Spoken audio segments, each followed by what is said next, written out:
মালদায় রেলের জায়গা জবরদখল উচ্ছেদ অভিযানে নামলো রেল প্রশাসন। উচ্ছেদ অভিযানে নেমে আর্থ মুভার দিয়ে ভেঙে গুড়িয়ে দেওয়া হলো ঝলঝলিয়া এলাকার সমন্বয় ক্লাবের ঘর। সেই সঙ্গে পাশাপাশি আরও একটি ক্যাম্প অফিস গুড়িয়ে দেওয়া হয় বলে খবর।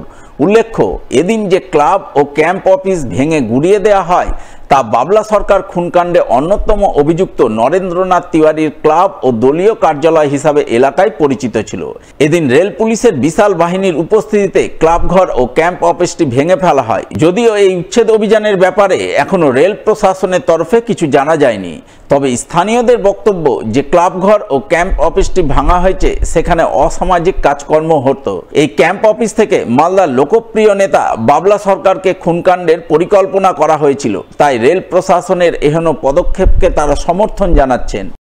आप लोग जैसे जानते हैं कि 2 जनवरी को इस इलाके का लोकप्रिय नेता बाबला का जो दिन के उजाले में जो हत्या किया और हत्या में जिनका नाम आया, अभी तक पुलिस ने जिनको अरेस्ट किया, और ये जो कैंप है यहाँ पर बहुत दिन से इलीगल काम होता था और रेल प्रशासन जो है इसको महसूस किया कि रेलवे ज़मीन पर गैरकानूनी काम हो रहा है और रेल इसको जो तोड़ दिया, इसका ये रेल का हम लोग इसका समर्थन करते हैं। हम लोग चाहते हैं कि रेल इलाका में शांति रहे। मालदा शहर झलझलिया एलाकाय रेलेर उच्छेद अभियाने नेमे आर्थ मुभार दिए समन्वय क्लाब घर और तार ठीक विपरीतेई अवस्थित कैम्प अफिस भेंगे देওয়ার खबर पेয়ে स्थानीय 26 नम्बर वार्डের तृणमूल काउंसिलर गौतम दास घटनास्थले छुटे जान। তিনি জানান, রেলের এই কাজকে তিনি সমর্থন করছেন, তবে অন্য কোনো গরিব মানুষের বাড়িঘর দোকান উচ্ছেদ করলে তা বরদাস্ত করবেন না। প্রয়োজনে এলাকার মানুষকে নিয়ে তিনি আন্দোলনে নামবেন। ব্যক্তিগতভাবে অভিযোগ করেছে এবং কেউ কিছু করেছে, কিছু ক্রিমিনাল অ্যাক্টিভিটিস হয়, এই অভিযোগ আছে এলাকার, সেটা রেল প্রশাসন ব্যবস্থা নিয়েছে। কোথা থেকে ক্রিমিনাল অ্যাক্টিভিটিস হতো? এগুলো থেকে যিনি কৃষ্ণারোজক, যিনি ধরা পড়েছেন, যিনি এখন আছেন, তিনি তো এই ক্যাম্পের নাইট গার্ড ছিলেন। এই ক্যাম্পের নাইট গার্ড দিতেন রাত্রেবেলা। পরিকল্পনা করে করেছেন। এগুলো মানুষ ভীত সন্ত্রস্ত আছে এবং এখনও তার পরিবারের পক্ষ থেকে পাড়ার লোককে, বস্তির লোককে থ্রেট করা হচ্ছে। আমার এক ছেলে বেরিয়ে যাবে, বেরিয়ে বোম মেরে দেবে, এগুলো সব পাড়ার লোক আমাদের কাছে অভিযোগ করেছে। তো এগুলো থাকলে মানুষ সন্ত্রস্ত হচ্ছে, ভীত হচ্ছে। তো আমরা চাই যে এগুলো না থাক, কিন্তু তার বাইরে রেল যদি কোনো রকম কিছু করতে যায়, কোনো একটা মাত্র গরিব মানুষকে উচ্ছেদ করে, তাহলে আমরা এই এলাকার নাগরিক, আমাদের এই ওয়ার্ডের ধার দায়িত্বরত কাউন্সিলর আছেন, আমাদের চেয়ারম্যান আছেন, আমাদের পার্টির নেতৃত্বের সঙ্গে কথা হয়েছে, সবাই মোটা একসঙ্গে লড়াই। হারিয়ে যাওয়া মোবাইল উদ্ধার করে ফিরিয়ে দেওয়ার প্রয়াস শুরু করেছে মালদা জেলা পুলিশ, যার নাম দিয়েছে প্রত্যর্পণ। এই প্রত্যর্পণ কর্মসূচির অধীনেই গত 4 মাসে হারিয়ে যাওয়া 300-র অধিক মোবাইল উদ্ধারে সাফল্য পেল মালদা জেলা পুলিশ। জেলা পুলিশের মোবাইল রিকভারি সেল জেলার বিভিন্ন থানা এলাকা থেকে উদ্ধার করলো বিভিন্ন সময় হারিয়ে যাওয়া 310টি মোবাইল।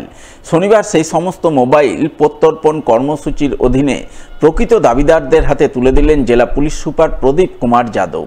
তিনি জানান, গত 4 মাসে মালদা জেলা পুলিশের মোবাইল রিকভারি সেল হারিয়ে যাওয়া 310টি মোবাইল উদ্ধার করেছে, যার মধ্যে ইংরেজবাজার থানা প্রথম স্থানে রয়েছে, দ্বিতীয় স্থানে রয়েছে বামনগোলা থানা এবং তৃতীয় স্থানে আছে পুকুরিয়া থানার পুলিশ। সব মিলিয়ে বিভিন্ন থানা এলাকা থেকে উদ্ধার হয়েছে 310টি মোবাইল, যা শনিবার আনুষ্ঠানিকভাবে তুলে দিলেন প্রকৃত দাবিদারদের হাতে। 4/9/2024 মধ্যরাত্রে বাড়ি থেকে চুরি হয়ে গেছিলো মোবাইলটা। তারপরে আমি ইংরেজবাজার থানায় জিডি করি।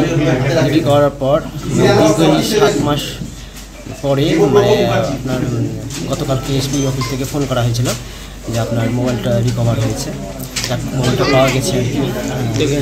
প্রশাসনকে এবং এসপি অফিসে যারা মোবাইল রিকভার করে তাদেরকে অশেষ ধন্যবাদ। ভালো লাগছে, তবে ভাবিনি যে পাবো। মানে প্রায় 3 বছর আগে মোবাইল হারিয়ে গিয়েছিল মানে হাট থেকে।